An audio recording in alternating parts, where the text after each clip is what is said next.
Найти характер и голос героя через драматургический разбор. Актриса театра и кино, а по совместительству и педагог ВГИКа Татьяна Бондаренко сегодня дала мастер-класс в рамках арт-лаборатории «Северная театральная школа». Студентам, по большей части это представители нашего колледжа культуры и Ярославского театрального института, удалось перенять уникальный опыт по озвучиванию текстов и дубляжа. Александра Головина расскажет об этом. Татьяна Бондаренко – актриса театра и кино, а еще и всем известный знакомый голос «Радио России». Преподает во ВГИКе актерское мастерство, а сама родом из Коми, родилась в Книжпогосском районе и провела там первые 16 лет своей жизни.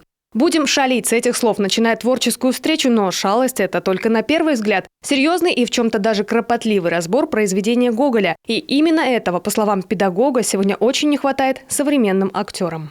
Не хватает проникновения в материал, попытки разобраться в нем, желание его анализировать.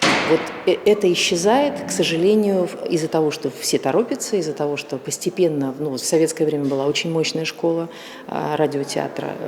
И там очень многие помнят детские свои воспоминания, когда ты садился к радиоприемнику, и тебя совершенно завораживал мир театра, в который тебя погружала радиоточка. Кроме того, сегодня озвучка технически стала гораздо проще. Если раньше у актера был один только шанс, материал писали в режиме прямого эфира, то теперь есть возможность сделать 3-4 дубля, а на монтаже выбрать лучший. Вдруг кто-то хватает его за ухо. Ай! Анненька! Кто это? Во сне кричал когда-нибудь во сне? Бывало такое? Я не рассказывал. Опыт не пользуется.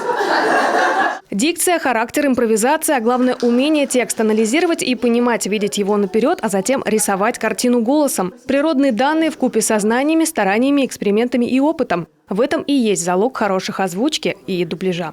Про киноленту видений, когда ты читаешь текст и видишь картинку перед собой, о чем конкретно читается. Вот. Сейчас мы как раз и закрепляем именно это видение. Умение понимать, что говорится, и умение в голове рисовать и передавать это голосом. На этом арт-лаборатория завершает свою работу в Коми. Новые знакомства, знания, эмоции, техники – это была насыщенная для студентов неделя, где каждый подчеркнул для себя что-то важное. Александра Головина, Дмитрий Ведерников, телеканал Юрган, Сыктывкар.